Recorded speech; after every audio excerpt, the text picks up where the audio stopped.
దివంగత ముఖ్యమంత్రి శాశ్వతంగా తెలుగు ప్రజల హృదయాల్లో చిరస్థాయిగా నిలిచిపోయిన వైఎస్ రాజశేఖర రెడ్డి గారి 75వ జయంతి వేడుకల సందర్భంగా ప్రపంచవ్యాప్తంగా ఉన్న తెలుగు ప్రజలకు అలాగే ముఖ్యంగా వైఎస్ఆర్ అభిమానులకు వైఎస్ఆర్ కుటుంబ సభ్యులకు వైఎస్ఆర్ కాంగ్రెస్ పార్టీ కార్యకర్తలకు నాయకులకు అందరికీ శుభాకాంక్షలు తెలియజేస్తున్నాం.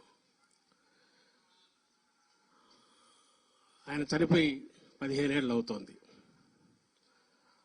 ఆయన ప్రయాణం హఠాత్తుగా ఆగిపోవడం, జీవన ప్రయాణం హఠాత్తుగా ఆగిపోవడం ఒక వ్యక్తికి కాదు, కుటుంబానికి కాదు, ఉమ్మడి రాష్ట్రానికి అప్పట్లో పెను విఘాతంగా మారింది. అందరికీ తెలుసు.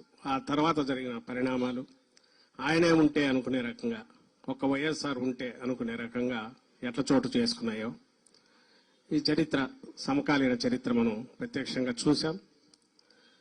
అందులో ఆ సంక్షోభంలో నుంచే, ఆ పోరాటంలో నుంచే పుట్టిందే ఆయన ఆశయాలతో వైఎస్ఆర్ కాంగ్రెస్ పార్టీ. రక్తం పంచుకున్న బిడ్డగారే కాకుండా ఆయన ఆశయాలకు వారసుడుగా జగన్మోహన్ రెడ్డి గారు పోరాటాల మధ్యనే ఈ పార్టీ ప్రారంభించారు.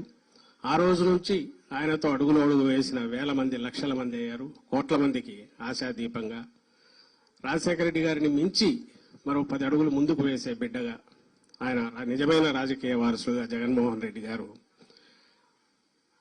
ఈ రాష్ట్రానికి ఏం చేశారో గత 5 ఏళ్లలోనే 20-30 ఏళ్లలో జరగాల్సిన అభివృద్ధిని కానీ, సంక్షేమాన్ని కానీ, ఒక పేద కుటుంబం కేంద్ర బిందువుగా పేదరికాన్ని శాశ్వతంగా స్థానం లేకుండా నిర్మూలించే దిశగా ఎవరి కాళ్ల మీద వాళ్ళు నిలబడి, ఏదో ప్రభుత్వం ఇచ్చే పథకాల మీద ఆధారపడకుండా సొంత కాళ్ళగా నిలబడగలిగి వాళ్ళ తలరాత వాళ్ళు రాసుకునే రకంగా ఒక దానికి ప్రారంభించడమే కాకుండా పథకాలు ఆచరణలో కూడా ఆ మేరకు ఫలితాలు కూడా తీసుకొచ్చారు 5 ఏళ్లలో.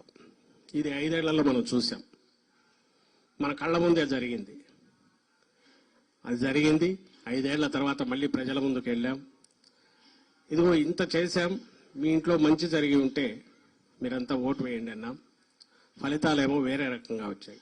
ఇంతకుముందు రాంబాబు గారు అన్నట్టు రాజకీయాల్లో ఇది మామూలు.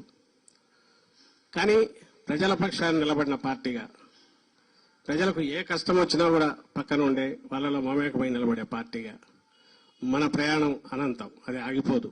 ఒక రోజుతో వచ్చేది కాదు, ఒక రోజుతో పోయేది కాదు.